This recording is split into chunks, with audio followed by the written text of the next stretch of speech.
Welcome back to the Top 6 show. Smash the like button right now. Subscribe. Turn on the bell notifications as well. And we want you to leave your comments below, whether you're watching live or the playback. Brilliant panel tonight. Joined by the wonderful, the lovely Colleen here. Back in Arsenal tonight. 8 points clear at the top of that table. We'll be delving into all their news as well. Back by popular demand. United fan Kaz is here and he's got a lot to say. Jords is back again, showing his face after the dropping of the points this weekend from Tottenham. He always shows up, though. Patrick is still whereabouts unknown.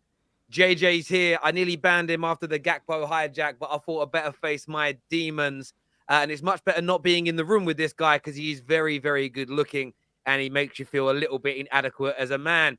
And speaking of men, this man needs no introduction anywhere in the civilized world. It is Have Hope, a.k.a. Sebastian, here on the Football Terrace.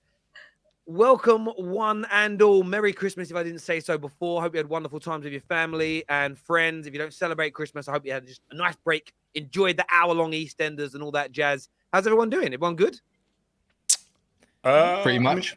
Better than Tottenham fans. No, see, my only issue is that I just want my aim for the next few years is to prove that Santa's not real. That's my main thing. Santa's not. Hang on, have you only just discovered that at 42 years old? No. I think that all kids around the world should know that their parents get them the presents, not that dude. What's the point of your name then? Have Hope then. It's an irony. My name is an irony. So I've got to say this. I like that response. Good I response. never understood telling kids Santa was real until I had children, and it is honestly magical. It's a bit like not enjoying Marvel because you know that a Hulk doesn't really exist. Like you enjoy it because it's fun, right? Same with kids. So Have Hope, you humbug. You need a woman in your life, brother. You need a woman so bad, brother. If anyone wants to date Sebastian, let us know. No. Also, sorry. Can you just please tell everyone that my name is not Sebastian, so this thing doesn't keep Benjamin, on innit? You look like a Benjamin. I'll be honest. It's half. My name is Half Hope. That's my name. It's not Sebastian. His name is Sebastian. I think his middle name is something like Guthrie, something along those lines. Man is a posh West Londoner who's putting on the accent. But there we go. Phone jacker settings. But listen. Let's jump into the show. There's so much to go through tonight. We will be talking Mudryk to Arsenal. The done deal is on.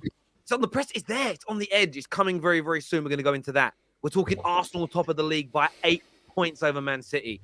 £105 million bid from Chelsea for Enzo Fernandez. Todd B keeps on spending. Legitimately. So we'll be talking about that on the show. Plus Liverpool hijacking Gakpo, what's going to happen with their season. But we're starting off with the one you voted for, the viewers. I'm going to go to Kaz first on this. Man United or Tottenham for the top 4. Who do you think's making it? United won again yesterday, smashed Newcastle apart, Rashford on fire, Casemiro looking brilliant. Spurs, 4 times they've dropped points, 3 defeats in 6. Who's making the top 4, Kaz? Well, you know what? I said it on my own channel, anyways.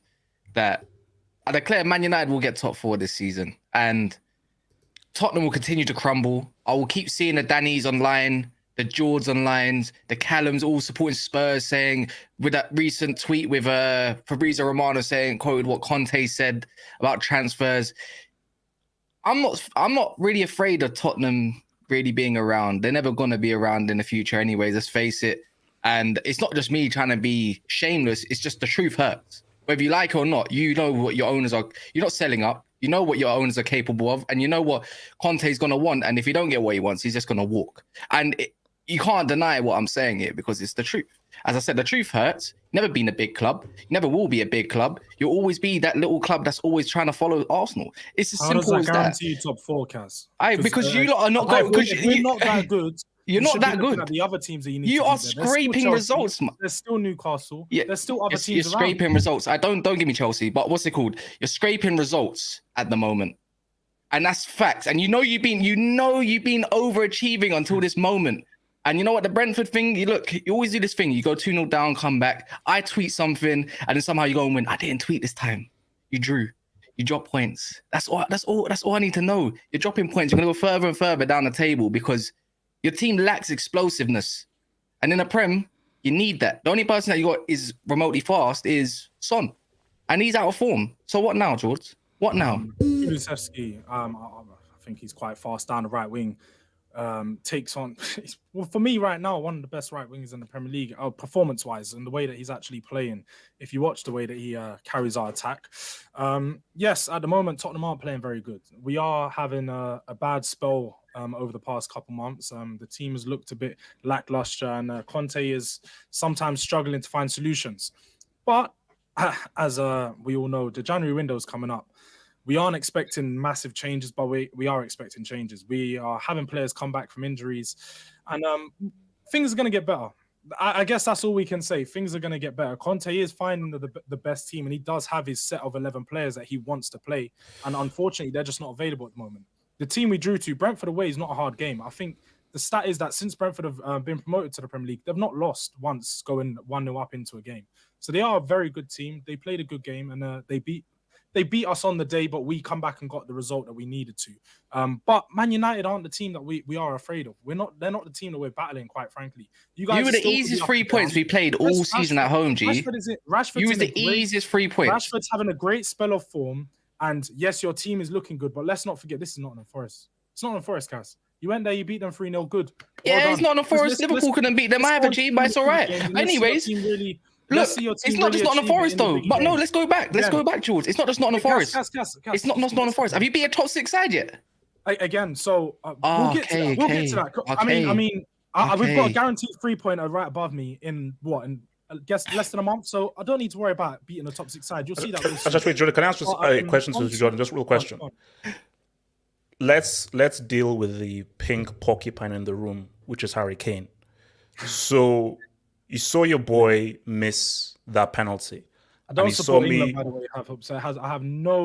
I don't care. Let's just say this. No, if he missed the penalty for England, that's cool by me. I care about his performance as Tottenham. No, but I say it's look. See, let me be like Charles Darwin. Let me be a scientist. Let me connect the Pythagoras for you right now.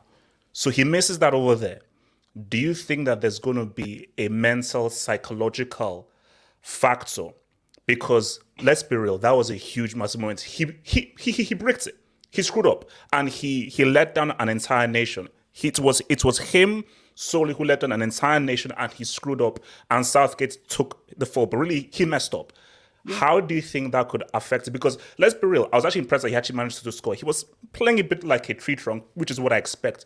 But do you think that there's going to be a knock-on effect in the coming months with that lingering over his mind that, man, I let down my entire nation, I let down the country as captain, and I'm the reason why my country lost to France? Is that going to be keeping my mind nice? And is that going to affect his Tottenham form? It's an amazing speech, I hope. But again, no, it wasn't a speech, just facts. I really speak facts. I speak fluent facts. How he plays for Tottenham and how he plays for England are two completely different things. Wait. You see, no, come on, Jordan, don't do this. Don't do this. He's been back a few days, and what did he do? He scored a beautiful header, a proper striker's goal. It's one game. Again, I'm saying that over the coming months, do you think it's going to have a first game? I expect Harry Kane, like Conte said in his interview, that he's put the penalty past him. He's focused back on the Premier League, and we have game after game after game. He doesn't have no time to focus on that World Cup hangover. And quite frankly, I think he's put it behind him. I think he's going to focus on the game at hand and getting goals to Tottenham. And that's exactly what he done. He's coming for Haaland, and he's only a few goals off him right now. Oh, stop it, Jordan! Let's be real. Harry Kane, apart from that penalty miss, has been in top form this season. So regardless of what you think happened in the World Cup, it's not going to affect his performances for Tottenham. I think that's a fair shout on Harry Kane. He did step up. He grabbed that goal. I want to speak about Man United for a second, though, because I get what you're doing, what you're saying, George. You're kind of like writing United off. We haven't been that good yet. You know, we're the only team to beat Arsenal this year. We've beaten Liverpool this year. We've had a few bad results as well. No one's denying it. But I think Man United's form is being underplayed and disrespected.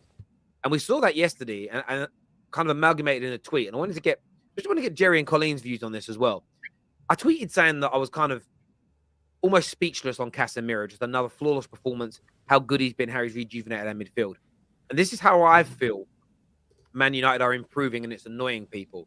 Is I've been told by multiple people, as you can see in this quote tweet of mine, that Casemiro is a signing that you make to push a team over the line. You don't make signings like Casemiro in rebuilds because in 2 to 3 to 4 years' time, he might not be at this level anymore, and we'll need to replace him.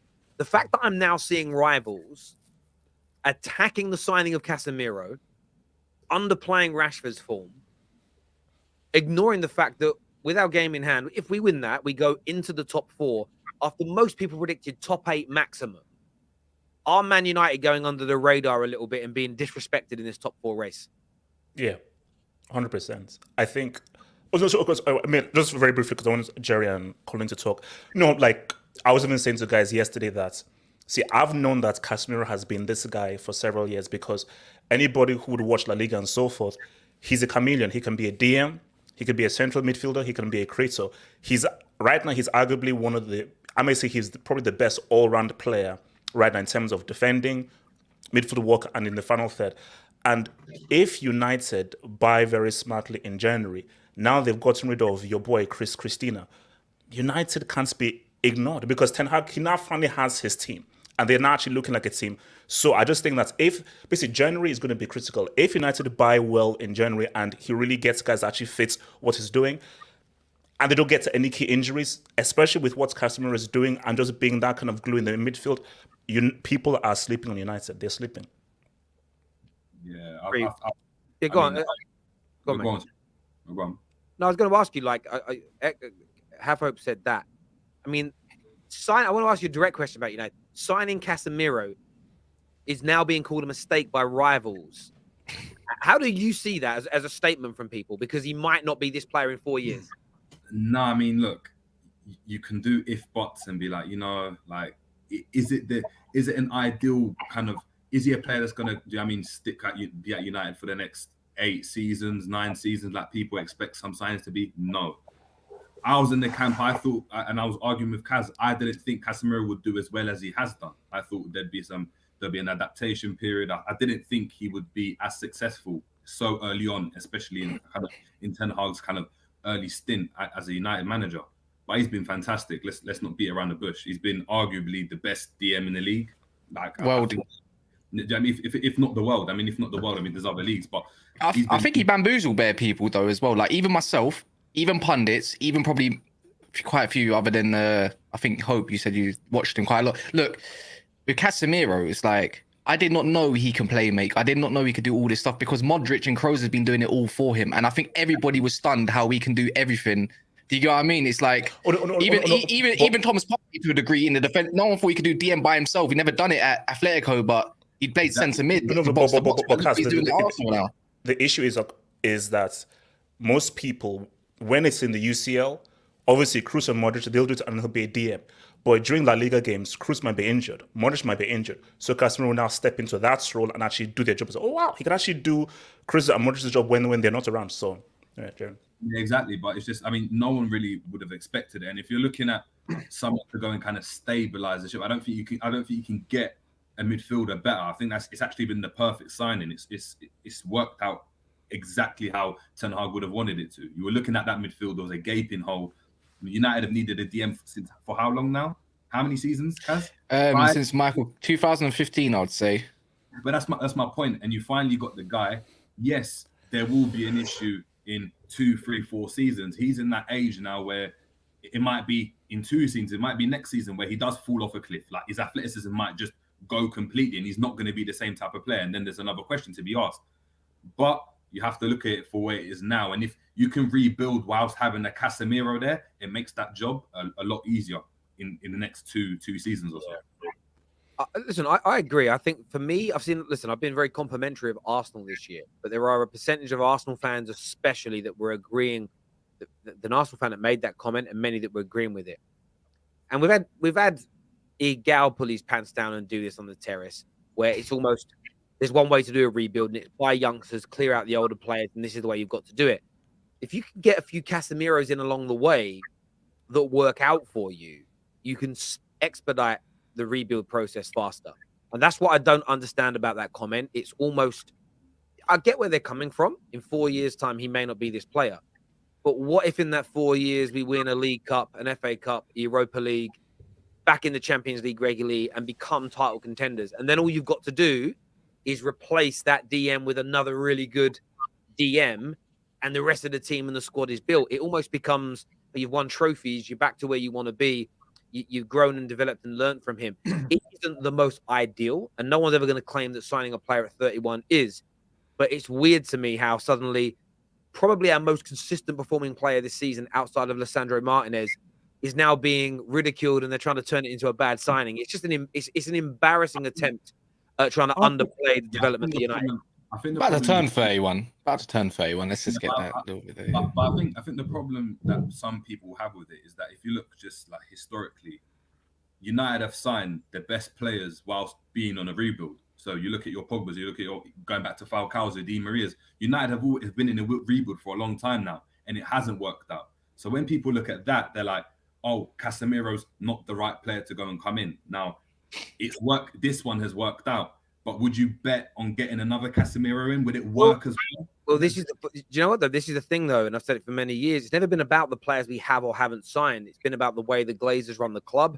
And this is why when I moan, I don't care about Glazer supporters that chant Glazer out when things go wrong. I talk about proper Glazer out people like me. I've been talking about them being the problem forever. And this is what you get. They're not the problem. They spend money. And then the irony is they go, "But you wasted money on all these people." I'm like, yeah, they wasted the money by not following through on one particular project. What Arsenal are building right now is brilliant. If Arteta has to leave in a year's time for any particular reason, and we're not going to name the reason, but any reason he's got to go in a year. Let's just say, I'm not going to put it out there. I don't want to put it into the universe. But in a year's time, 18 months' time, 2 years' time, he's not there. I don't know. Real Madrid offer him a job and he leaves, right? Let's say he did that. His rebuild's a waste of time if the next manager that comes in wants to bring in 20 new players over the next 18 months to 2 years. The rebuild's ripped apart because you're going to take it all away again. It's about continuing in that mold for multiple years. And that element I agree with, Jerry, but that doesn't mean that Casemiro is a bad signing. It's about how the club is run. But away from Casemiro, Colin, I wanted to ask your opinion. Maybe Man United, maybe Spurs both missed out on the top four. But out of the two teams, who's finishing higher in the league? Who's going to end up higher, United or Tottenham? United. I think it'll be United. Just because I don't know whether it's because of a personal preference in terms of the way Tottenham play. And I think we've been saying for months it feels unsustainable, but they've still managed to be in and around the top four. So I don't know whether that argument has any legs anymore. But when I look at squads and the way you're currently playing, I can only see United getting better. And that's to my distaste. I was really hoping with Ten Hag coming in and after the Brentford result and hoping Casemiro would be a flop, I thought, yeah, United will be in around 6th, 7th. That old culture problem that they've had for the last 8 years will come back to the bite them and Conte will do what Conte does. But that hasn't been the case. United have only just got better and better. And it's starting to feel like from the outside looking in anyway, from Tottenham, both on a performance level and what you're hearing in and around Conte and the board, that the wheels are starting to fall off. And in my mind, it feels like Conte is not going to be there much longer. So, and I'm not a big fan of a lot of the players that are at Tottenham. I think there needs to be massive upgrades in their first 11, let alone the whole squad. So I would edge it towards United. But if anyone could pick United, it's a team that has Conte as a manager. So it's just whether the board are going to back him in January, because we've heard him cry many times that he wants more players coming in. But that's my non-biased opinion, sitting top of the tree, looking down on the rest of you. I get that. And another team in the mix for top four, and they're not a million miles away. And they're just about to bid, or they have bid. Again, this is the irony in it. They haven't officially bid 105 million, but they've told Benfica they're willing to pay it. So I don't know what you call that other than a bid. And I'm not being horrible about the tier one journalists. They're out there trying to protect their credibility. It's a goddamn bid. You know what I mean? It's a bid. Chelsea have bid 105 million for Enzo Fernandez. That pisses me off. They've got Badashila that they're looking to pay 40 million for. I swear they've already spent 350, 400 million pounds on establishing young players. Todd B is about to do it again. Is this gonna? I want to go to Have Hope first. I want to go to Jords first on this. If they pull off this Enzo deal at Chelsea, how far is this going to move the needle for Graham Potter's men?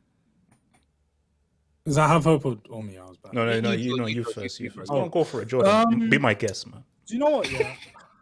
I do think these are great signings. I do think they're really good players. I think Badiashile is a player that many teams should be looking at getting. A great youngster, and someone that can add to any team. But the problem that I'm looking at from outside with Chelsea is I feel like they're signing too many players at the moment.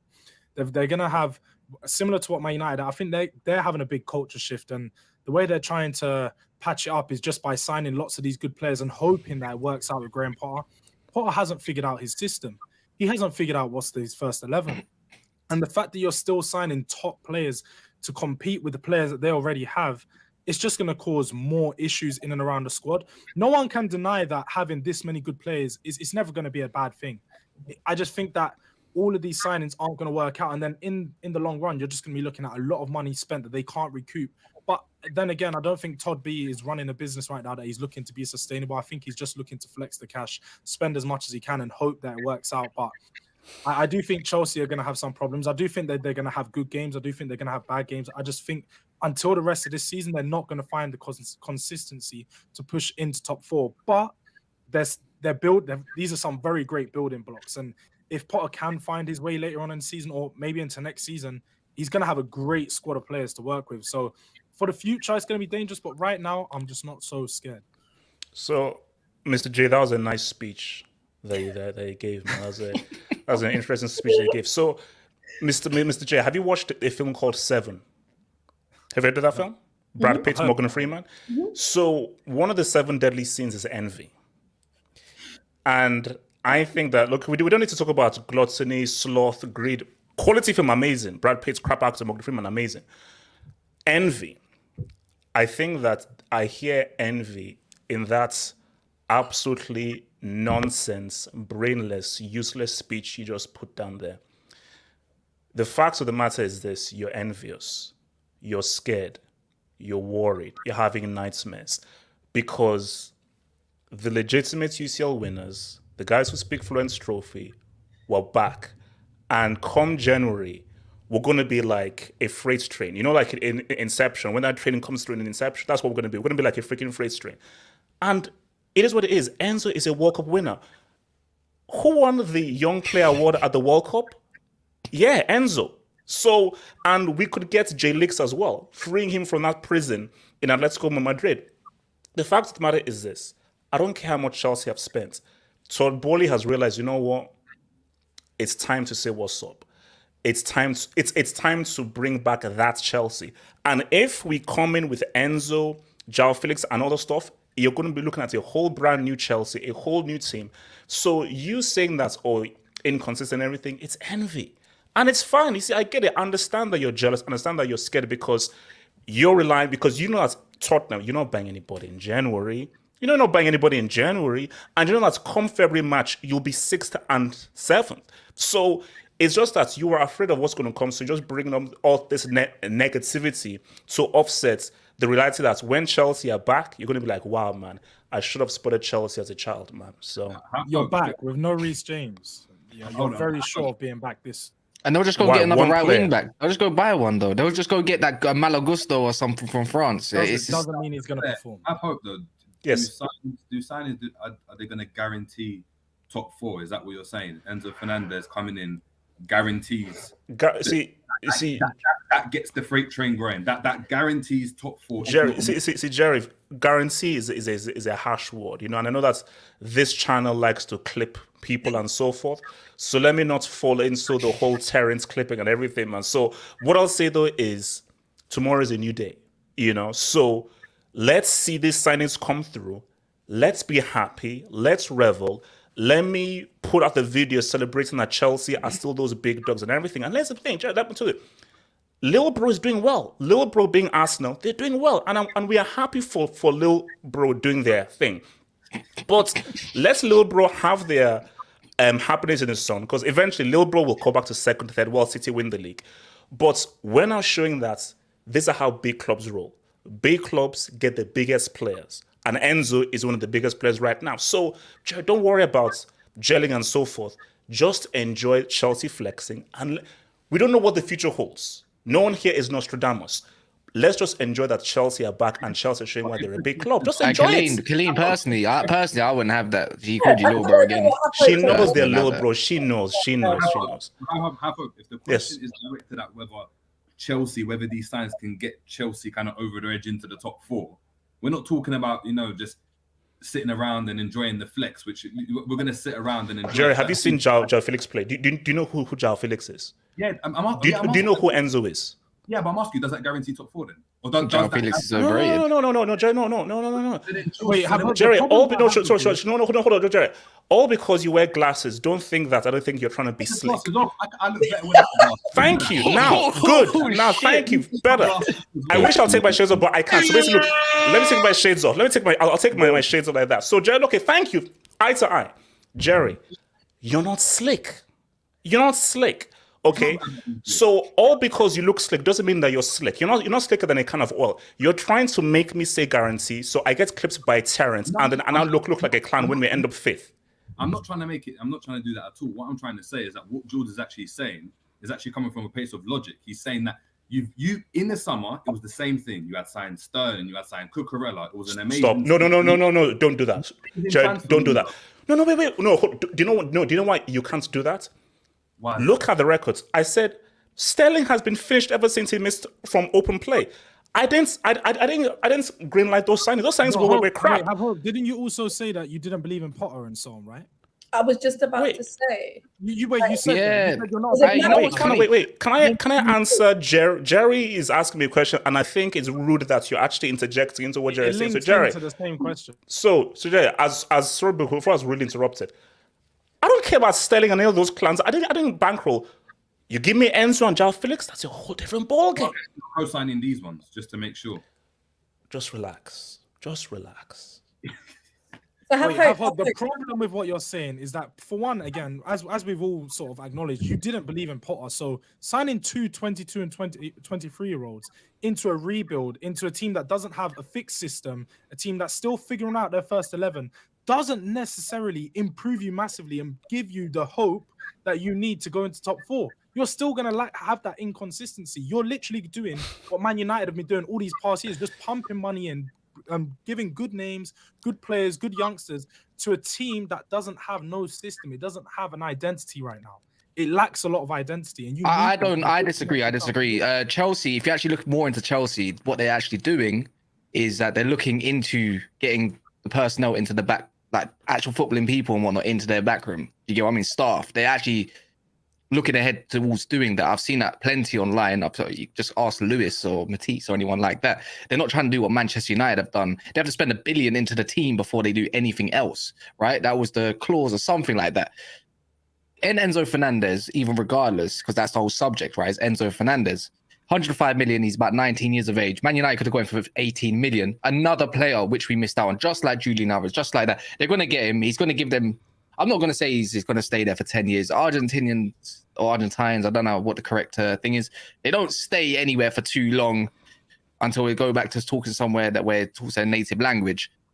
Let me tell you now, that's a talented player. And what they need is a player that can carry someone through. You know, Jorginho ain't got the legs for the Premier League. He don't look like his feet is rubbish. I'll just say it's crap. I think Sakaria is actually quite a decent outfit. At that, Reece James, they'll go by a right wing back. It's not an issue now. Like January's open. You know, he can carry them midfield. Can he do it in the Prem? I think he can. I think he can do it. It's just like Chelsea, I think Graham Potter, did he not just recently just say something like go to his previous tenures at other clubs? They all want him out at first. And then after a while, they will love him again.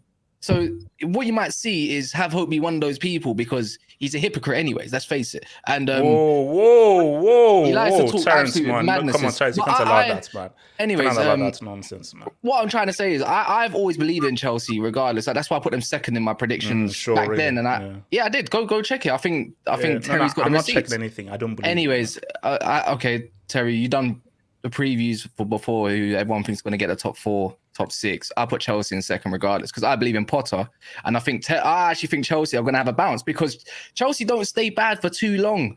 And it is what it is, man. They're going to, and if they can get second, third or fourth, I still think they will be in and around the top 4 this year. And especially if they get Enzo and Badiashile.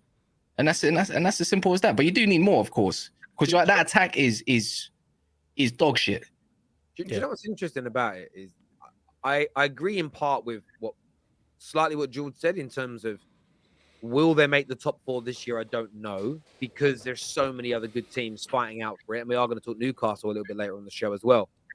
But I'm just embarrassed for football fans that thought that Roman leaving was going to suddenly turn Chelsea into a bad club. There is a rebuild that's going on. Where I disagree with what George said is these young players are what's going to help give them that identity over the course of time.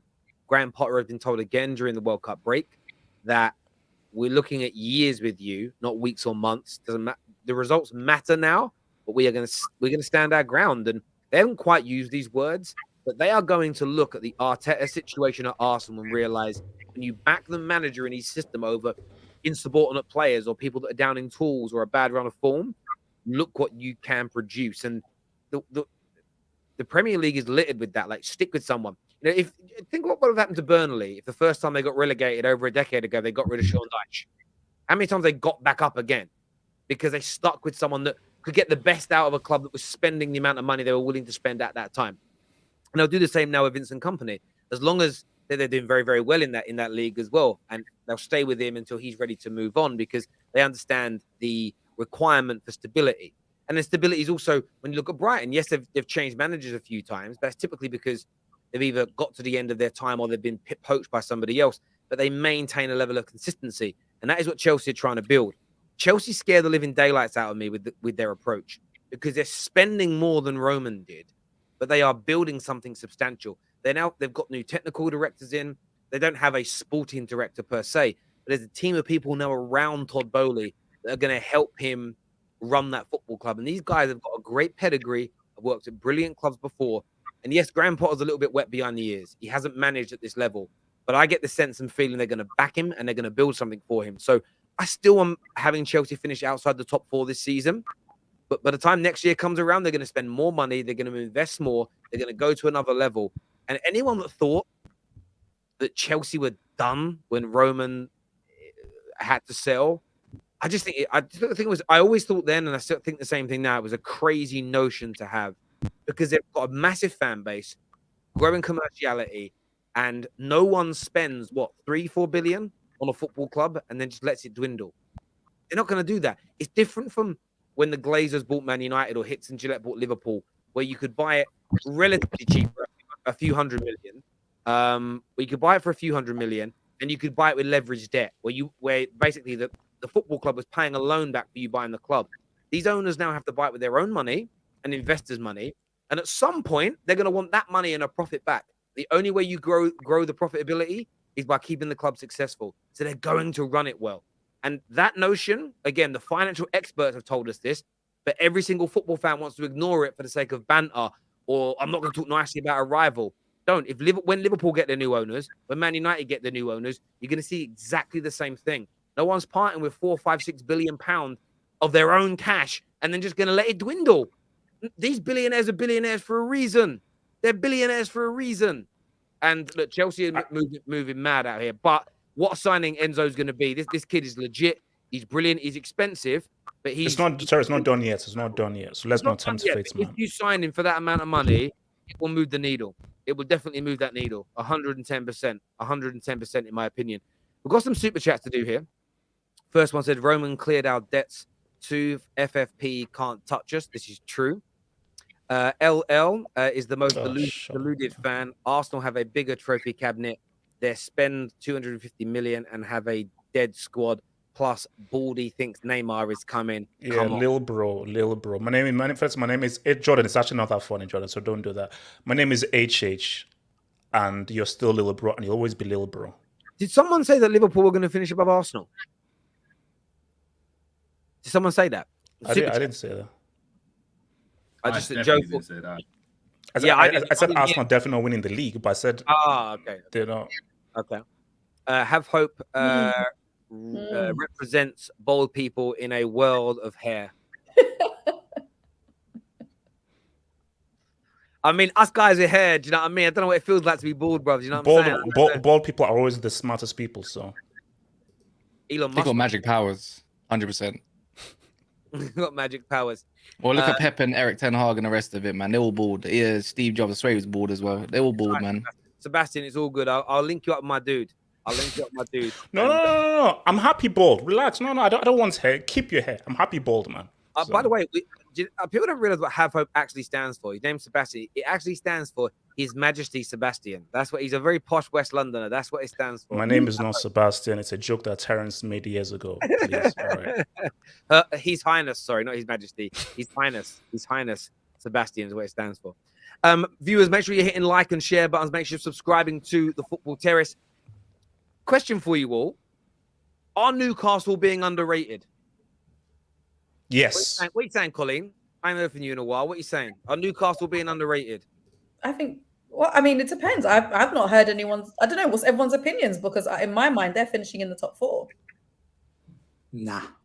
They're not yes, finishing in the top 4. But they're gonna listen. I don't rate. Listen, I don't even particularly like Newcastle, and I don't even particularly like Eddie Howe. If I'm being completely honest, Hater. I'm having to sit here and have a big trough of humble pie. But absolutely, the way he's got them playing, whether that means they'll be consistent with that. But listen, they've got all the money in the world. There's no real pressure on them. They've got no European football. And we've got everyone else on this panel's clubs fighting out for dear life, hoping to dodge that Conference League spot. And they're sitting pretty. And so far, they're playing better football than 90% of the other teams in the league, barring Arsenal and City. So absolutely. No, actually, Terry, just real quick, Terry. I know that obviously you're like a banking money expert and everything. You're like, you worked for all the big guys. So obviously you would know this. Newcastle, the whole takeover, is it legal? Yes. I mean, I would say, if I'm being really blunt, that they're bending rules. But do you know why I back the bending of these rules? So when it comes to City, everyone goes, City cook the books. Are all the I mean, we know that City, for instance, are sponsored by businesses that don't sell or make anything. One of City's sponsors that I think has paid them about £30 million. Its only office is a PO box somewhere. But my point is this: the other 19 Premier League clubs could put a rule in place that stops this, but they don't vote for it. That's because, in my opinion, all football clubs cook the books. And if you create a rule that stops City cooking the books, it will probably impact everybody else along the way. But I don't think City or Newcastle are doing anything with their sponsors that's too different from anybody else. All our owners are billionaires. They've got friends at companies. They're definitely using personal influence to get some of these deals through. So it's completely legal. There's no issue with it. Just asking this because he's scared that in a couple of weeks, the top 6, he'll be out, and we've got to get a Newcastle. Wait, hold on, Alina. First of all, you don't know what's in my mind and so forth. Actually, can you mute your mic and let me actually talk Fluence Trophy, little bro? Please mute your mic. So Terrence, Newcastle. I think people are slowly coming around because I think they're the best informed team. I think they're the only team who've won their last 5 or 6 games. So unless you're stupid, I think people okay, these guys are for real. But here's the thing right now. Yes, they're for real. Yes, they're a threat. January is going to be very key. Because as I already said, I think United are going to go big in January. Chelsea are going to have a party in January. And I think January could actually make or break what happens in that top 4. If Newcastle buy well in January, Jordan, man, Tottenham ain't getting that top 4, bro. For basically, Tottenham and Liverpool have to sweat. You guys have to sweat because City and Arsenal, that's already set. So if you now put Newcastle in there, you now have Chelsea, Liverpool, Tottenham, and United all going for that last spot. So I think for Newcastle, let's chill and see what they do in January. Let's see who they buy in January. Because if they don't buy well in January, and United and Chelsea and Liverpool, look how Liverpool Gakpo buy well in January, I think that could then tip the scales in the running. So it's all about that January window. But no, look, Newcastle, they're cool. It's all right, Yeah, they're just going to continue to strengthen, aren't they? So that's a fact. They're not even playing St. Maximin and these key players that they've got. They'll go in January, expend. They got their new sponsor with the airlines and everything. They can afford to do this and that now. They're going to recruit 2 or 3 players. Rumors that they want Enzo as well, potentially. Anyways, will FFP allow it? I'm not too sure. No. But as you said, there's always a way around everything in this football world. Do you know what I mean? Said something I think which was really nice, talking about how everyone, you're expecting these teams to spend well, and I think we've already seen that with Liverpool getting Gakpo and embarrassing some other teams in the league. So I'm also a little bit curious around thoughts around January windows for other clubs who are fighting for that fourth spot. I mean, that's just just want to hear what other people think. You think you really want to redirect that as if I wanted Gakpo? You should know, of all people, and even you, Jords, I never wanted that man in the club in the first place. You wanted No, no, no. You got Hey, punked. no, below. no. I think you're focusing on the wrong point. I've got bro. The receipts. fact I've that got you receipts didn't upon want receipts. Gakpo, I've got receipts upon receipts. I never wanted him. We need a number 9, not a guy that's that. the problem. That isn't the Wait. problem. The fact that you didn't want Gakpo doesn't matter. Wait, They one said sec, United can't afford him. United can't afford him, bro. George, calm down. You support Tottenham. Let's get this You straight, can't yeah? afford him. Whether you want him or not, you can't afford him. It doesn't matter, bro. I know what we can and can't afford, and I'm well informed about that. But you support Tottenham. Let me get this point. As soon as Gakpo went to Liverpool, and then there was an outcry from some Man United fans. Personally, I didn't want him because I just think he's no different from Rashford. We got that profile. Don't want it again. I'm seeing Gakpo. I've never seen much of him. Some people rate him, some people don't. It's fine. If we was in for him and we didn't get him, that's also fine. Like, but personally, I didn't want him. But if the manager wanted him and didn't get him, that just comes down to the club at the end of the day. But I'm not trying to pinpoint fingers and do all that crap like most of us do. Slander. Bro, we're broke because we're broke at the moment. We're trying to sell our club, etc., etc. Or the Glazers are trying to sell the club. You fans, on the other hand, Jordan, yes, right? You went into meltdown. I saw a lot of names. I won't start picking them point, Tanya, and all the rest of it. Start talking about your transfer policy and whatnot. So before you come at my club, talk about we're broken, that maybe focus a little bit on your January transfer window when you can't do shit. The difference. Are you broke though? Because are you broke? We have about, bro, we're broke. Gee, we're broke. We Wait, can only do a loan. though. We're broke here when a 60 million total fee, even though it's 8 million at the end with wages, 60 million fee loan, by the way, is too much for our club to handle. That's when you know what's really wrong with this club. That's all I have to say. The difference between us and yourselves is we aren't broke. I think we're posting one of our record profit. Balance your books, G. In a long time. Balance your books. Our manager, our owners are just tight. They don't like to spend. Whether we see them spend or not, that's going to be a big question. But we will be very happy if we go out and do very similar business as we did last January and we sign 2 to 3 players. Don't have to be big signings, but they worked for our squad. Bentancur and Kulusevski, to this day, were 2 of the best signings of that window in the Premier League. And Bentancur is so bang average. It's unreal. You glorify a Bentancur. I don't understand. Again, it's because you've been lacking since Ben Dembele that you actually glorify. It's like Diego Dalot at right back for us. Yes, he's doing well at the moment because we got Malassian. Because we've been deprived of good fullbacks. Man United fans rate a lot of our fullbacks now because we've been deprived of that. Bentancur is dead, bro. He's bang average. He's not dead. He's bang average, man. No, he wasn't. That's why they went out, G. That's why they went out, G. That's why they went out, bro. Kulusevski has been one of the best right wingers in the Premier League since he's joined. So again, if we can go out and do similar business, that's all you need to do, and our team will improve drastically doing that. Again, your problem, man, go free Jet Spence, man, before you want to come talk, man. Looking for loans, Cass. You're going to be looking at. That's fine. I'd rather my club go actually get. I'd rather do a 6-month loan for a player. And I don't want to get players for the sake of getting players. Personally, for me, I can only talk for myself, not for the whole Man United fan base. I'd rather get players, right, that the team actually need. If there's not. No, but you know, I don't want to get a player. No, because he wanted Gakpo. No, but maybe he did. But I'm talking about maybe he did. Maybe he did in the summer. I don't know, bro. Why do you keep saying maybe he did?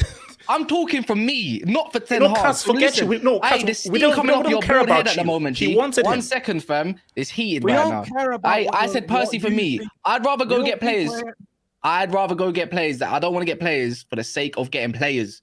Like, that's what we've been doing for many years, personally. Let's go back to Colin's question, though. Thank you. Liverpool have bought Gakpo, and that will improve their team, in my opinion. Because Klopp doesn't get very many wrong. All these teams fighting out for top 4, including Newcastle. If Newcastle and Tottenham and Liverpool all buy well, and Man United don't, I kind of agree with what your question was alluding to. United won't make the top 4. However, if we do get João Felix on loan, and he kills it, and Spurs don't bring anybody in, I think we'll definitely finish in front of Spurs. I think you're right, Colin. I think that this window is huge for everybody. And to the question around underestimating Newcastle, I think their opponents underestimate them, and that's why they're winning so many games. In the sense of they're playing Newcastle in the same way lots of teams played Leicester when Leicester won the league. When you know, as an Arsenal fan, Liverpool, Spurs, Chelsea on here, United, that 99% of the teams in the Prem play low block against us, or even when they attack it sporadically.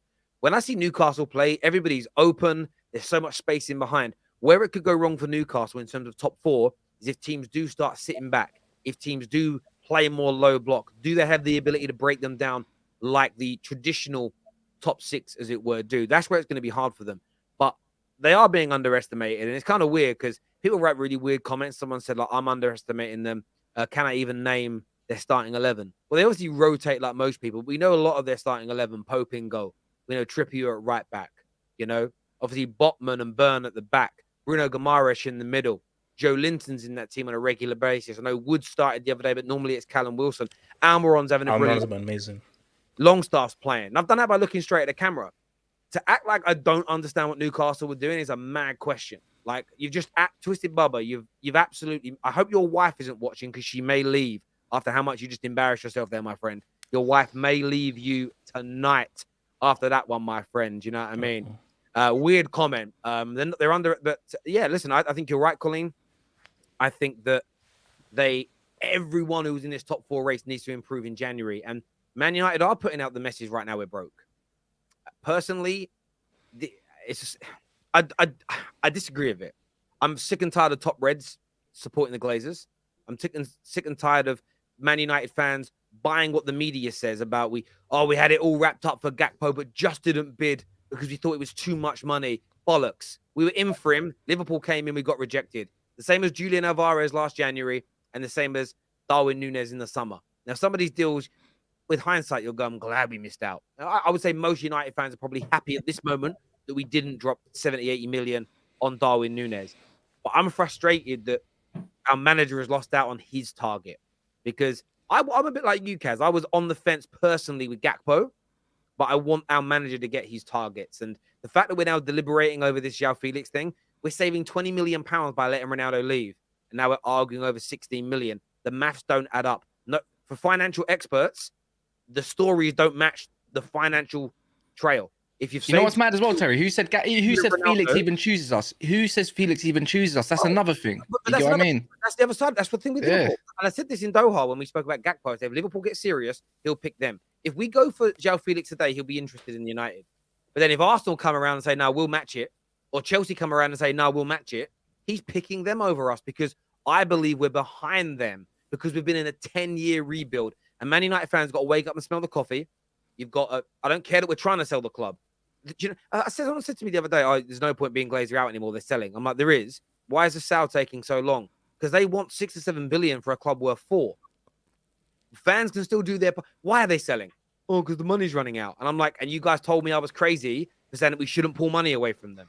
The fact that I've been proven right and still Man United fans choose to support the Glazers and give them money, I just find it hilarious. I find it honestly hilarious. It's so weird to me. It's like calling Boris Johnson a scumbag, but still voting Tory. It's weird to me, bruv. It's so strange. No, it really, really is. But you see, that's what I was trying to explain to Kaz is that I don't rate Gakpo as well. Because for me, okay, him and Frank de Jong were maybe the best players for the Netherlands. But the issue is, if your manager wants him, it's because he's trying to fit into a system. And the thing is that there's a thing called TIC, trust in Klopp. This guy going to Liverpool now and under Klopp, I'm like, because Klopp is known for taking players from here to here. So if Klopp says, no, I want this player, and even if I don't rate Gakpo now, I see there's a potential to be something. Gakpo could now suddenly be like a huge player, because if he's now really helped Salah in the whole goal scoring outfit, this whole top 4 things now gets very, very complicated. Hence why I said like January is going to be a crazy, crazy window. Because again, if Gakpo somehow hits the ground running and so forth, then Liverpool are now a massive threat again. So it's like you have to basically the moral of the story is you must always support your manager. If your manager says, no, I want this player because this player fits my team, you have to say, okay, he may be a fruit seller and so forth. He wants the player. I'm going to put everything and support, because you have to. it's like Ultimate's team. You need all those green bars. Okay, you need all those green bars to freaking connect on the whole Ultimate's team thing. And that's why for United, I think it's a big faux pas in not getting Gakpo. So I hear you on that. Like, Jerry, you've signed Gakpo essentially. I think the medical's been done. How far do you think that's going to move the needle? Is that it now? Will that get you back into the top four, or are you still worried? You played well the other day against Villa, but you still hemorrhage those chances. Like, what else needs to happen? You're on mute. You're muted. My bad. No, the midfield for me.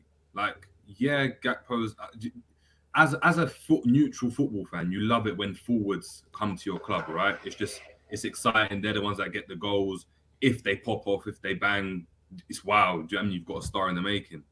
I hear what Have Hope said about, do you know what I mean, Klopp taking place from here to here, but that's not what we need right now. If you look at, he plays off the left. He's only played He's only played on the right twice, so he's not going to be back up to Salah, or he's not going to even rotate with Salah. As a striker, has he got the minerals to do that? I haven't seen that as of yet. He plays on the left. Nunes' best performances have come off the left. When Jota and Diaz come back in, they all play on the left. Bobby's scoring the most goals at Liverpool at the moment. He's got about 7 in the Prem. So we've brought another left-sided forward for a position that we didn't really need. And goal scoring hasn't been an issue this season. It's been defensively and it's been in the midfield. So unless Liverpool go out now, and obviously January is still early, unless Liverpool go out for me and get a couple midfielders that go and take us to that next level, make us, more defensively solid, we control games a bit better, then I don't think it moves the needle that much. Like, whether you win, like, unless you're looking at goal difference, whether you win 2-0 or 3-0, it doesn't matter. We're conceding too many goals and too many chances with the way that we're playing. How does Gakpo rectify that? I don't see that. No, but I think, no, 100%. Like, even Liverpool fans that I've spoken to, it's like there are other areas to strengthen and so forth, because obviously, guys like Henderson and so forth, they're on the way out. But I think that there really still hasn't been a Sadio Mane replacement. I still think Nunes doesn't pass the eye test. Yeah, he's contributing and so forth, but I think, like De Bruyne, he's an industry plant, because I don't know how he got the man of the match in that last game. But my thing though is what Gakpo does is, I still think there's still a lot of attention on Salah and a lot of pressure on Salah to either get the goals or help to provide other guys for the goals. What Gakpo does is, because remember, you may say he'll be playing on the left, or Klopp can say, you know what, I think this guy can be a bit in the center, but I can't think I can play on this guy on the right. So don't kind of underestimate Klopp's ability. He's inside forward. He suits their system. No, but I hear what you're saying, but our issue hasn't been scoring goals. I agree everything that you're saying about Nunes, 100%. I agree. Gakpo could come in and he could fit in and he could be the best signing, the best thing since sliced bread. No, but you can still get guys in January. See, you're saying as if like this is going to be the only signing Liverpool make. No, but knowing how Liverpool move, historically, we don't go. We bought Verge as the only signing in January as of recent years that's popped off in January. Other January signings haven't worked out, whether they've been your Minaminos, whether they've been whoever. Do you know what I mean? They just haven't fit the billing. Now, I'm not putting Gakpo into that category, but what I'm saying is Liverpool need a midfielder. In the summer, you need Amrabat. In the summer, we went and signed Arthur Melo on loan because we needed a midfielder that desperately. We decided to wait around. Klopp came out talking about Morton being the best thing. Wow, we can play number 8 now. He's not a 6. He doesn't end up playing. Elliot's now become our starter. We've been in for a midfielder for how long? Talks of a certain midfielder. I don't even want to mention his name. But we need a midfielder. It's not, we're conceding too many chances. So unless Klopp's trying to run it back and just say, you know what, we're just going to go and try outscore everyone and have so many options off the bench, which of course is great. Like, I'm looking at it from a kind of just a logical standpoint. Defensively, we're poor. We're conceding too many chances. And our midfield isn't dynamic enough to do what Klopp wants them to do. So you either get the midfielders in first, or you're just going to suffer the same fate for the rest of the season. It doesn't make sense. Would you get rid of Fabinho? Because he just looks out of place now, man. I'll be honest. Yeah, I mean, if there's a better solution out there, 100%. He's not been up to par. And any of those midfielders, including Thiago, for me at the moment, is not playing really great. But I think that the issue is that maybe Klopp is still trying to find a better solution, because I think the issue for Liverpool is the amounts of protection that Henderson gave that defense and how hard that midfield worked to really help defending. Henderson's legs are now gone. and so forth. And Thiago, that's not really his forte. So I think because the issue is you have to see whether those players are out there. And if those players are not out there, you've got to do something. So I think that it's maybe a case of like we're trying to find that player for the right price, and maybe we're either still searching or that player doesn't exist. And if that player doesn't exist in this window, you've got to do something, because the next best thing is, okay, let's just try and outscore people till the summer, because we can't find the guy in January. So the worst thing is, okay, we can't find the guy and we do nothing. Best to do something. Like, the only alternative, if you can't find that guy to help protect Van Dijk and Konate and so forth, is let's get another scoring option. Let's do the best we can defensively, but let's not say we need to get 2, 3, 4 goals in each of these games because this is the best thing we can do until the summer till we find a replacement. I would agree with that if I believe this signing was what Casemiro is to United, where you can guarantee, wow, this guy's gonna do the business. We don't know. This is someone that's got a lot of potential. I'm not that convinced. I'm not on the train. I think he's okay. I mean, it's for the price that you're paying. I mean, yeah, why not? You can get him in. He's on form at the moment. Is he of that level? No. Is he the Haaland signing? Is he a De Bruyne signing? You're like, oh, okay, now he's going to change the dynamic of your team. No, he's not. Does he even start in this Liverpool team? That's the question Liverpool fans are having right now. Does he start? Let alone does he go and make that impact? So for me, I think there's other issues that need to be addressed. And the problem that Liverpool are going to have now is, yeah, your attack looks great, but you're conceding chances. We're going to go and fix the midfield in the summer now. And then next season, we're going to be talking about the defense again because Matip's gotten older. You're going to get a midfielder, though, man. You're going to get a midfielder, 100%. You had money left over from the summer, man. You're going to spend. It's easy. I said he's been heavily linked. They've been heavily linked even before with Amrabat, their DM that can play centre mid. And I guarantee you're going to end up signing him because even Serie A fans highly rate this man differently. And he's only costing 35 million. I rated him since the first game in the World Cup. I didn't watch him. Yeah, he's different. I thought they were talking about his brother. I thought that was his brother that was playing for Watford. Like he's old. I was like, a lot of people, a lot of people. Yeah. I thought it's that one. So yeah, he's looked great. But I've spoken to Fiorentina fans also that have said he's poor. And yeah, JJ, I can vouch for that because I remember when Tottenham wanted him last January, everyone was he rejected you. He didn't reject him. No, Tottenham rejected him. We turned him down, but they said he's a bomb. Having said that, sorry, Terry, you can sign a midfielder based on what he's done in the World Cup, and that's what we seem to have done with Gakpo. But we've done that with El Hadj Diouf, and how did that work out? Like World Cup. Man's rolling it back. But that's where I agree, and that's where the Enzo signing is different because if you've watched the Champions League this year, what Enzo's been doing in the Champions League with Benfica has been absolutely excellent. The Amrabat one's interesting though because you could look the other way. When Liverpool signed Bentancur and Kulusevski, Tottenham, it was seen as you're buying average Juve rejects, and they've looked really good. So horses for courses and all of that, but it's certainly going to be an interesting one. Viewers, make sure like buttons are being smashed right now. Make sure you're subscribing to the Football Terrace. Got some super chats to do before we move on to another subject. On Cody Gakpo, he was the PSV. He always smokes Ajax. He is the reason why PSV are close to Ajax. For the Netherlands, he carried them in front of goal. So Guy is really talented.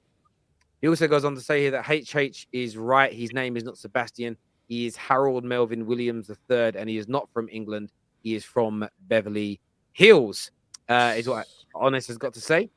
Joe come back and said, actually, Have Hope said that Liverpool will finish second or third with City winning the league. So that if they come second, that does mean they're finishing in front of Arsenal. That's good ears there, Joe. Good ears there, Joe. When does Liverpool finish second? I never said Liverpool will finish second. He said second or third. The guy went back and listened, but there we go. Next talking point before we speak City, title race, Arsenal winning again, is Arsenal related. Arsenal for Mudryk, as the title of the video says, read it and look at the emoji. Done soon is the consensus. First bid rejected. Shakhtar are being very public with we want more money. Ben Jacobs was ahead of the curve on this one, mainly because he's interviewed Mudryk 3 times. And he basically said that Arsenal knew their first bid would be rejected, but it was a marker. Second bid has either happened or is imminent. It could go as high as 80 million, according to some reports. What you saying, Colleen? How excited are you at the prospect of bringing in Mudryk to Arsenal to help you try and clinch your first title in 2 decades? Listen, maybe I'm not as excited as other Arsenal fans about the kid. I can't say that I've watched him a lot. I've seen a few games of him with Shakhtar, and he looks like a very good young player. I think if it was my personal preference, if I could pick an area where I'd like us to spend any amount of cash on as a matter of priority, the midfield. However, with I don't want Martinelli shifted in the middle or anything like that, and we have needed a wide player. So if Arteta wants him, I want him. He can come in, and I don't think money is not an issue to me as a fan. I don't care. Genuinely, I don't care how much the club spends on a player. You got people moaning around 80 million, 100 million. It's not my money. I don't care. If that's what Arteta wants, and what we've been hearing in and around the club is that the Cronkies, who prior to the last couple seasons have not been ones to overly put too much money into the club prior to Arteta, they've now seized this moment, seeing where we are, found ourselves top of the tree, and whatever Arteta wants, they're going to try and push for it. So I'm all here for it. And he's clearly desperate for the move. He keeps doing interviews about it. He's been taking Instagram stories around Arsenal. So this is the kind of person that you want at the club. So if Arteta wants him, I want him there. So I hope he comes in sooner rather than later. I can't even lie. This is one sign I'm a bit scared of. This does show a lot of ambition from Arsenal. I'm not gonna lie, Colleen. I do agree. I think he is a great youngster. I've seen quite a bit of him, not loads, like Colleen said, but from what I have seen of him, his explosiveness is very similar to Haaland in the way that if you give him the free space on the counter attack, he's going to go, and not many people are going to be able to stop him. I think improving on Martinelli, even though he's a very good youngster, again, he has I think he lacks consistency at times and sometimes doesn't contribute enough goals as he should. But Mudryk, I think, is another good option to come in there and overtake him on, of course, battle for that same spot with him. So I do think this is dangerous, especially in the position that they are in. You can see. Let me tell you though, 99%. Sorry, wait, guys. Especially considering the position that you're in, it is dangerous. But I just think it shows a lot of ambition from the owners to keep themselves pushing and get this. It's not really a replacement for Jesus, but knowing that you have Jesus out, going out there and getting the business done nice and early is key for Arsenal. So getting the bids out there before the windows even started it's showing a lot of ambition. So it's dangerous. It's not good to see from my Tottenham side of things. It certainly is. Kaz, you tweeted this yesterday. You said that Arsenal grabbed Mudryk for 88 million. When I know facts, most Arsenal fans never heard of him or barely watched him. Let's not pretend now. I remember you man wanting and still wanting to get on to us for paying 80 million for Anthony. Mudryk is 1 year younger. Great potential though. I didn't. One thing I didn't mean to do. I was meant to put in euros. So the 88 million euros, because I know from what I know that a 60 million or euros, shall I say, was always going to get rejected, right? It was always going to. 70 million it's always going to get rejected as well. You're going to be spending up to 80 million, and whether you Arsenal fans want to hear it or not, that's fine. I'm not even criticizing the price. That's the thing. But it's like, it's the giddiness that comes from it. It's like, you're not getting them on the cheap. Trust me, you're not. Ukraine, for what they're going through, I'm telling you now from what I know from Shakhtar, the way they negotiate, especially with us, with Fred and a couple other players in the past, they are as bad as Barcelona. They're going to pull out every single card to make sure they get as much money as possible, because that's what their owners are like. Because who cares about the price though? No, it's not the point. No, that's what I'm saying. I said I don't really care. It's just that you're not going to get them on a cheap. That's all I was saying. But like most other players, yeah, right. Like most other players, it's getting to that point now where all the clubs are going to be big spenders now. And I'm just saying, because he's young and the way he is with other players that are young as well, like Anthony, who's only a year older than him, by the way. All eyes are on him because of the price tag. That's the way it goes. No. And whether you like it or not. Anyways, as I was saying, 99%, or might be too high, have never ever seen this man properly. You've seen YouTube compilations and compilations only. And remember, keyword potential. It doesn't mean he's going to come to the Prem and lie up, but he has potential. He has it there. He kind of reminds me a little bit of, like, the way he explodes, it's kind of like Leroy Sané a little bit. I can't lie. Like, when he first came, he kind of gives me that impression. But why would you spend, when you do end up spending around 80 million, right? Yeah, and I get it. When you do end up spending 80, why don't you go out there and try to tempt a Rafael Leao or a Kvaratskhelia from Napoli, someone that's Kaz, pretty more established, and I don't get it. Around their own coaches. If that's what your coach wants and you're backing that coach, and Hey, Colleen, let me stop you there, right there, because that's the normal response. That's the response. You know, who cares? That's what most men are gonna do to wipe out anything. Like, oh yeah, the coach wanted. Why do you guys care? I'm not down with that response. That's so easy. That's easy. That's the point. Easy. No. You don't even want Graham Potter, G. So let's not get onto that yet. Certain man in here don't even want Klopp in the room no more. The whole point is I've been screaming. Let's not stop being pretenders, bro. You're all being hip. You're being pretenders. Stop doing this. It's annoying. You're all pretenders right now. Like, I've got receipts on all of you, bro, except for Jerry, because he's actually pinpointing. Look, Jerry's a part of this whole thing. I want Mudryk, yeah, and I will be salty about it because I think he's got great talent, and I think he just reminds me a bit like Sane the way he moves. But I'll say, why are you going to spend 80 million in January on a player that's got potential and not go get someone that's proven? Because 80 million can go get you a guy that you can get now, here's the thing. That's all I'm saying. Here's the thing. My thing is this, and this is the reality of the matter. I know I clown Arsenal, and I'll always call them little bro, and they'll forever be little bro. The problem is Arsenal are probably playing some of the best football in the league. And that is because of Arteta's talent ID and knowing that I want this player, and this player. The world has changed. The world has changed. So this 80 million in 2011 isn't 80 million in 2022. And the fact of the matter is, once that Neymar deal went through, everything changed. Bro, that clown Coutinho went for like 120 million to Barcelona. So 80 million right now, it isn't 8 million of 5 or 6 or 7 years ago. And the thing is that Arteta has him playing well. So if he says, no, I think this guy is going to fit into this team and it's actually going to gel well with the chemistry with this team. No, I think so. And because as well. Arteta's doing well. So I think so as well, because one thing I've seen from Arsenal is that their scouting has been very, very good. Like their recruitment. Anyway, no, Colleen, don't because that your response thing is so easy to come across, because I can say that about loads of players before they end up failing or if they end up succeeding. Yes, we're all there for our managers, Colleen. Whatever players our managers want, we're gonna back. Like, people don't want Klopp in the club no more, like Conte. But if they get the players that they don't rate, but the manager rates, yes, of course. You're going to say if they want him, we're also going to back him. Anyways, as I said, Arsenal scouting, right, for me, has been top-notch. Their recruitment, especially this summer, especially around certain players, have been top-notch as well. Arteta's done very, very well. I'm not discrediting him, but I'm just saying 80 million in this day and age, especially in January right now, I think you can go, especially in the Italian league where they've lost a lot of sponsorships and they have to sell on cheats, by the way. Yeah, for that whole league, you can go get yourself and tempt somebody. Why would you not put 10 million more on when you end up spending 80 million to go get a Leao or someone like that? That's all I'm saying. Kaz, top talent. In your own talents. Because it goes back to the fact that what do you want? 2 points. What do you want Arteta to do if he feels like he's worth 40 million? Do you know what? This is the perfect player for me, but because I think he's worth a little bit too much, I'm not going to do it. Let me go put it on a player that I'm not doing that though. I'm not doing the whole Arteta. I'm not on Arteta, G. I'm telling you, why not spend an extra 10 million and go get yourself a Leao or someone like that? Because you're making no sense. Come on, man. You're making no sense. I think I am. Let me just interject, but there is no guarantee that Leao is better than Mudryk. He is better than him. No, that's the thing. That's your personal opinion. I may think Kendrick Lamar is better than Drake. You may prefer Drake, but that doesn't mean I'm right and you're right. There's a debate to be had. Leao is brilliant, but I don't think if you're going to spend 80 million, I don't think he's a 90 million pound player right now. I think he's a very talented guy. He's still got a way to go.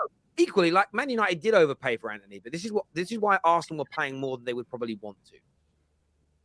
The super rich clubs always overpay because as much as we try to pretend we haven't got money, everyone knows we've got money. United are in a desperate situation. Arsenal fell off. We know they fell off 8th, 5th. They start rebuilding. They're bringing through youngsters. They're buying people relatively cheaply, barring a handful of players like Ben White. But as their methods start to yield dividends and bear fruit, Liverpool are now going through this as well. It's just sped up quicker for Arsenal because Liverpool made a benchmark in English football. When you start knocking on the door now for young talent around Europe, you might have thought 50 million would be enough, but suddenly, hang on, Arsenal and Arteta want it. That makes it that a premium is put on top.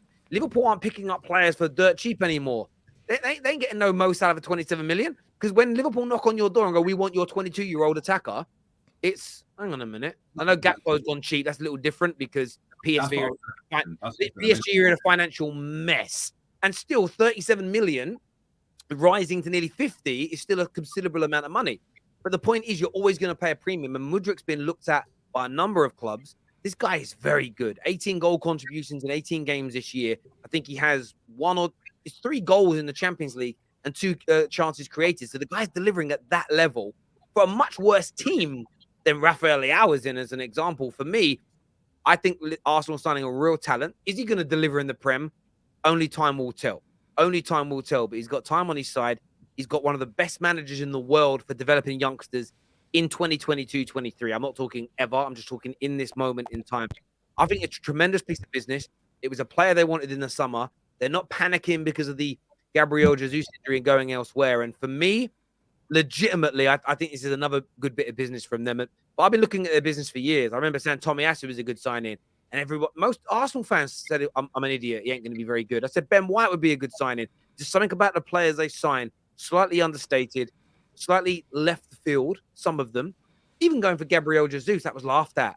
AFTV, love AFTV, big Robbie and those guys. Didn't the whole panel on AFTV say, no, we prefer Richarlison? Like, how would that have gone? Richarlison's good, but I don't think he would have done for them what Gabriel Jesus has done. Richarlison is, he's a good player. He's probably a better goal. Be careful with those words, Terry.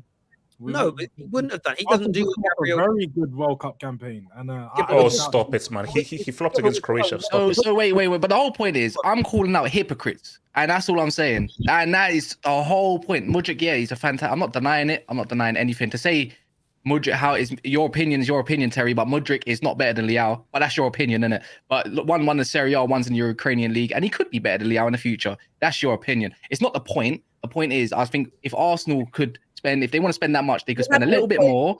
No, they could spend a little bit more to go that little bit further for a player that's more established, in my opinion. But that's okay. That is okay, and that's fine. Why is Anthony? So this is what I'm coming for. All these fans are watching right now. You're the same ones on Twitter that says, "Oh my God, you spent 80 million on Anthony," but he's 1 year older.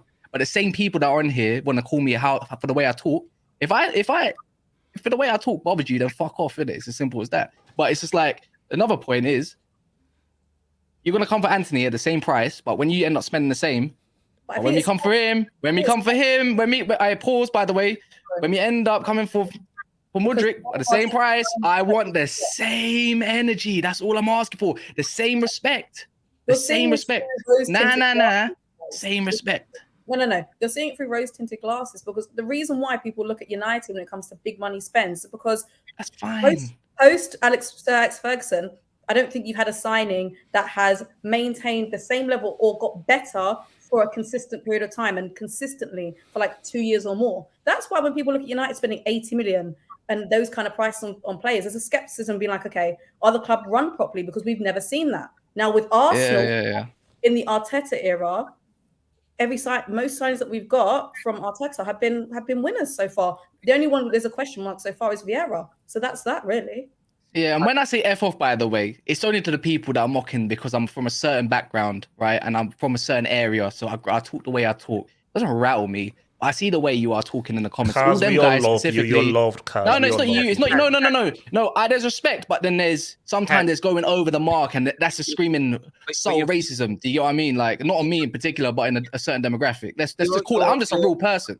But what you're now doing is you're making. They know you're sensitive to that. So you're gonna get more of it. Ignore it. I say this to people all the time. Online abuse goes away when you ignore it, because these men only want their little fix. Mudryk has unparalleled work ethic. Arteta has put lots of value in his character and work ethic. One thing I will say, you very rarely meet players that are from the kind of Eastern Bloc of Europe that don't at the very least work hard. They're hardworking nations by definition. It's ingrained in their DNA. If Mudryk is what Arteta wants, let him get him. So Man United fan Kaz, just chill. Prince, look at Arsenal's signings the last 3 windows, and that track record alone should tell you Arteta and Edu know exactly what they want and what they are doing, is what Prince has got to say. Joe says Shakhtar will be laughing to the bank. He will be average. He's going to be the next Bergwijn 100% with a hint of Werner, is what Joe Williams believes. That's an interesting one to see how that Werner. goes. Speaking of the league, though, 8 points clear, Cole, City. Big pressure on them tonight to win. They have to win. You, in fairness, were the first Arsenal fan on social media, so I know a lot of them are joining the bandwagon now. You were the first one to say, I think Arsenal can win the league. You must be growing in confidence.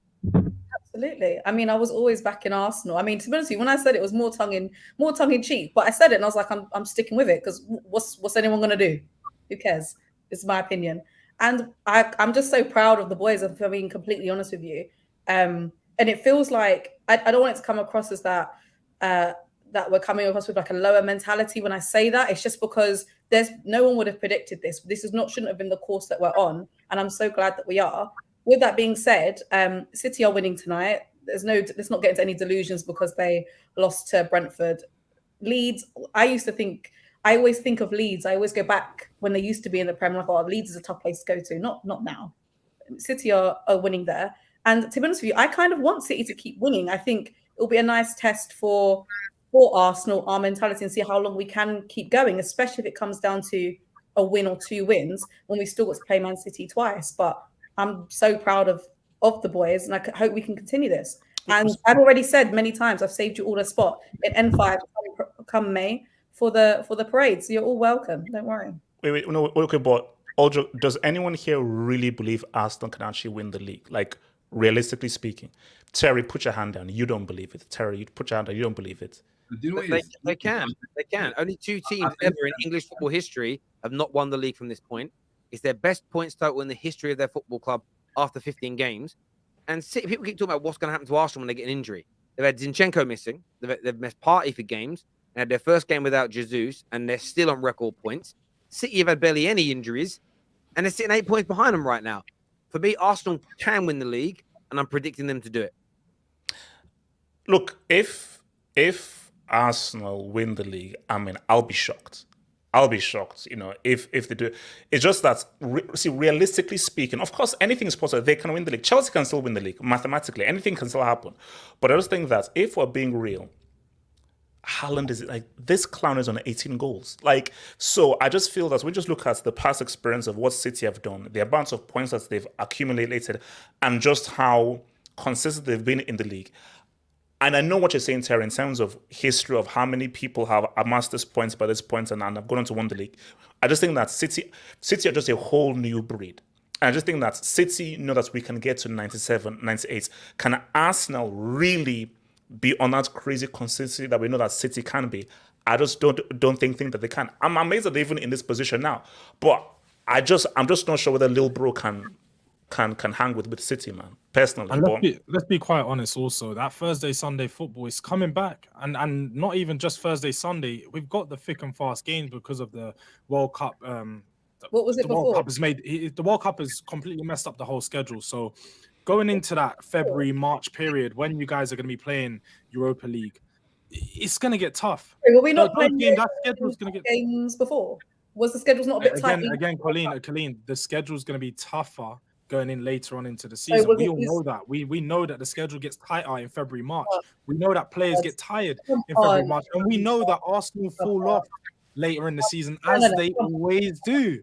So, as much as you hate to hear it, Colleen, as much as you hate to hear it. We had an easier schedule up to now is nonsense. Colleen, as much as you hate to hear it, it is the facts of Arsenal that you do usually fall off later into a season. It's going to get harder later on into the season. And the Europa League football is just going to interrupt you guys a bit more than it will for City. Like I've Hope said, you guys can keep pushing on. You can keep doing well, but we haven't seen City go 3-4 games dropping points in a row. It's just not going to happen. City you forget one thing. You forget one thing as well. Whereas Arsenal will. We've seen that Arsenal team go 3-4 bad game droughts, and then they just look a bit this season. And that's all City need you to do. Wait, Colleen, that's all City need you to do until the rest of the season. They just need you to do a 3-4 bad game drought, and they're going to take you over.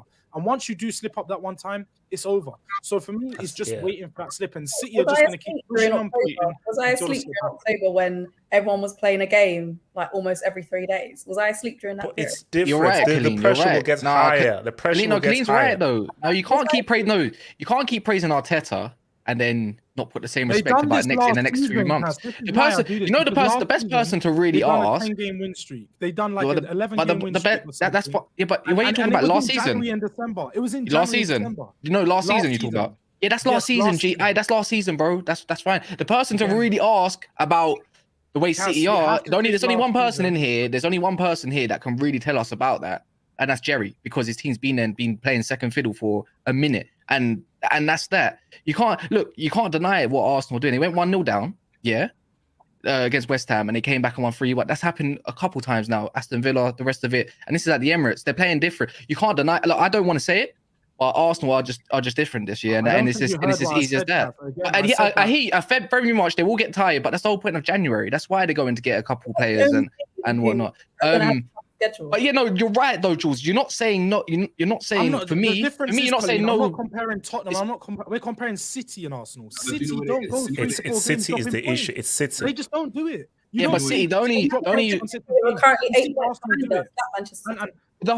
the whole point is, can Arsenal win the league? And of course they can win the league. At the same point, so many other teams can. If Leicester can do it, there's all stories that Newcastle can get fourth. Like, do you know what I mean? It can happen. But Man City have got one thing that's back now. They got Mahrez who's back firing, and they've got Kyle Walker back on that right hand side, and they will recruit in January for a left back. That is a fact. Go on. I think with Arsenal, I think what it is because we're used to seeing, like as Jords is saying, Arsenal fall off. Arsenal, do you know what I mean, not really hit the heights, look like they're about to do something, and then it not amount to anything. We're thinking this is the same Arsenal, but there won't be that same Arsenal. There will always be that same Arsenal until they're not. And what I mean by that is, you're only going to know unless they win, or if they take it really far. If they take it really, really far, the last couple of games of the season, then you know they've been about it. But you only know then. If they can get the fan base and the players around, and I'm speaking from experience, then anything is possible. Especially with Arsenal, the position they're in right now, they're in a stronger position than they ever have been. As Terry just said, look at the stats. Look at the stats. Them looking to go and strengthen something that Liverpool have hardly ever, we've never done when we won a title challenge, ever. We went and signed Minamino and the likes of that. They're trying to sign someone like a Mudryk. They might go and sign even someone else. It's early in the window. We don't know. They're approaching it from a different standpoint. So for me, look, I was saying it before, and I was trying to tell, do you know what I mean, Killeen to say it with a chest that, look, are you guys title challengers like before the World Cup? You've got to say it now. You've got to say it now, because if you don't say it now, you're never going to be able to go and say it. And if you're looking at ultimately, if the league was to just finish right now, they'd have won the league. They'd have won the league. So of course, exactly. And Terry, you're putting the same boat as me. Do I want Man City doing a 3-peat on the title, or do I rather face a year of Arsenal fans talking absolute rubbish? I think I want Arsenal to win the league this year, and I think it would be good for the league itself anyways. Yeah, I think it would be. But also last year, City went on a run of games where they dropped multiple points from towards the end of January into the beginning of April. They dropped points in 4 or 5 games, including a defeat to Spurs, drawn with Southampton, a few other results in there as well. I think they drew 0-0 with Palace, yeah. with Liverpool.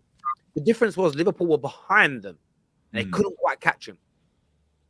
Let's just say City win tonight. There's a 5-point gap. So City have already dropped points this season in 4 games. Last season, they started dropping points in the second half of the campaign. The difference was they had that head start against Liverpool. I think to sort of talk like, I know people saying it is possible, but I very much doubt it. I think it's a little bit disrespectful. And I think the fan base of Arsenal is powerful in this, as Jerry said. If Arsenal's fan base believe the energy that gives you, and City have done 2 on the bounce, and what can happen, 3 peats are rare. There's barely been done in English football history.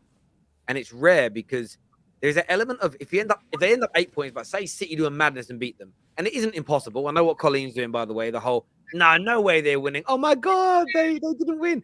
Like, I see what you're doing there. I can smell it a mile away. Reverse jinx. Yeah. A little bit of judge. But from my point of view, there could come a point like the year that Liverpool won the league. I felt Liverpool were brilliant and deserved it. But it got to that November, December time, and Liverpool were relentless.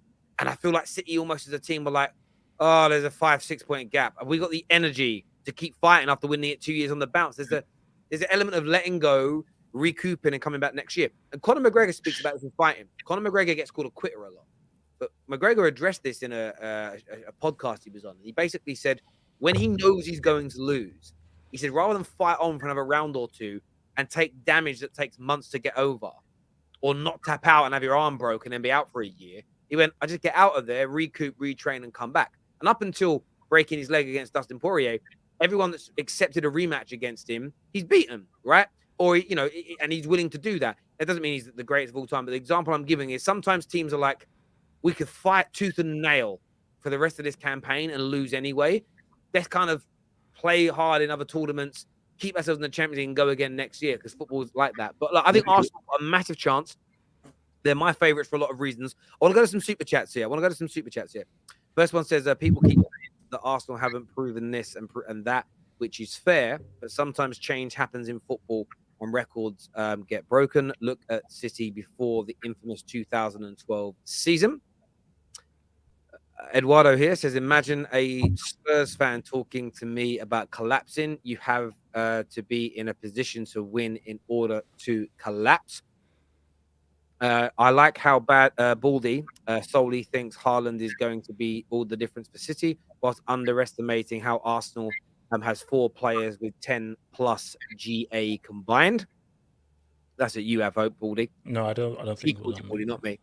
Mark here, long time no see. Mark says Arsenal's fronts against West Ham cost £0. Nketiah, Saka, and Martinelli. Cost was 6 million, so not £0. My apologies, misread that. Let us take that in. 6 million as a business, and football is a business. Maybe Mudryk and his price gets them to the next level, is what Mark believes. And Mudryk coming in is a big one. Have Hope sitting there with his sunglasses on, thinking he's Morpheus. You need to unplug from the Matrix and come to the reality that Arsenal will win the league, is what Motivational Max says to you there. Thank you, man. Hakeem says that Mudryk better be good because he's done more twerking than Cardi B and Meg. By the time he gets to Arsenal, he'll have no knees. Arsenal can win the Premier League, though. This Man United fan is talking in circles. He has no idea what his point is. No personal hate here, but give the man his preferred players. Obviously, talking about the Mudryk situation. I think he's talking about Ten Hag, no? Oh, I think he's talking about This this. you. Chat came through when you're talking about Okay, yeah, obviously, yeah. And Rob the Knob says, weird season. Arsenal supporting United for top 4 over Spurs. Some United fans are supporting Arsenal for the title, so stop the 3P. Well, I don't think it's weird. I think it's about records. Like, if Liverpool and Man United were in a title race, but United had already been beaten, but Liverpool were going for an invincible title, Arsenal fans would want Man United to win because they want no one doing the invincible. It's just the way it works, my bro. It's just the way it works. Excuse me there, but there we go. A lot of people laughing at that Morpheus there. Terry and Menace for reading it out. I've got to read it out. Like, someone paid for a super chat. I can't ignore it. But you don't have to read out insults towards me, though. So. But they pay to insult you. It's just nature of the beast. It's the nature of the beast. To insult a guy. Prediction for tonight, though. What you saying, Have Hope? Leeds, Man City. Who's winning? City are going to Lara Croft lubricate and decimate those guys. This is an easy 3 points. Like, now here's the deal. This is the deal different. If City drop points, then I'll take Arsenal seriously for the title. If City don't get 3 points, then I'll be like, okay, maybe Arsenal can actually win the league. But no, City, they'll destroy them. And my thing, though, is especially Alvarez coming back after winning the World Cup, I just think City will go into overdrive. They'll go into crazy overdrive. So, yeah, I mean, 3-1, City, 3-1. 3-1, Jords? I was going to go with 4-1. I think Haaland's going to come out, get a brace, and easy business for City. Weird, isn't Leeds his birthplace as well, right? Yeah. Yes. Yeah, it is. All right. I think 3-0. I don't think Leeds score. I think they struggle scoring goals. They struggle scoring goals. That Bamford's not been in great form. I don't know if he's going to play, but yeah, I go 3-0. I think considering what City done to Liverpool in the cup the other day, I think 3-0 easy. Kaz? I'm going to go with 2-2, you know. I think Leeds, when it comes to the bigger games, they've shown that they can fight and they can break. Let's not deny it. They've done it against a couple of your teams in this very room. So, yeah, maybe City will obviously win. That's the easy choice. But at Leeds and what they can do if they play this certain personnel, like some of the Nyoko and a couple of them other ballers they got, Somerville. Yeah, man. I don't know why, but I'm just feeling 2-2, and that's what I want. And maybe that's just based on pure want, not facts. Obviously, like logic, but yeah. I get that. And Cole? I think it's going to be 3-0 City. I think Leeds have got quite a few injuries as well. I would love for Leeds to be the traditional Leeds that can be quite difficult to play against, but I just don't see City, unless they've got a bit of, rustiness, which we didn't see in the against Liverpool. Yeah, it's only going one way. No, you're lying. Tell us the truth. You think Leeds are going to win No. because you can smell hope. Can you just tell the truth? Stop lying. Stop But lying. City will win tonight and Arsenal will win the league. That's my opinion. Boo. I'm gonna go with City win, but I think I'm gonna go very late winner, 2-1, very late winner, and I think there'll be a few little hearts broken tonight. But who knows? Who knows? Stranger things have happened. This comment here says, "I'll take a 3-peat from City. I can't take Arsenal fans winning a league, gassing it up like their overrated rebuild that nobody in Europe would do." Is what Joshua Jack says. Speaking of Alvarez, I can't see him at City long term. He's too good, in my opinion, to be back up for too long, and he's not going to displace the cyborg. Good point. That is a good point. That could happen. 2-1 to Leeds, and Newcastle to finish second is what Alexander Lack. Can you imagine that if Arsenal win the league, but City don't even come second? No way. That'd be a madness. That'd be a madness. Gentlemen and Colleen, thank you all very much for coming on this evening. We're back again on Monday. Me and Lee Gunner are live tomorrow afternoon, so make sure you keep your eyes out for that. We're live after Leeds versus Man City later this evening as well, so make sure you're tuning in. Smash a like and the share button before you leave. But until next time, take care. Goodbye. Look after yourselves. God bless. And we'll see you soon. Thank you. Peace.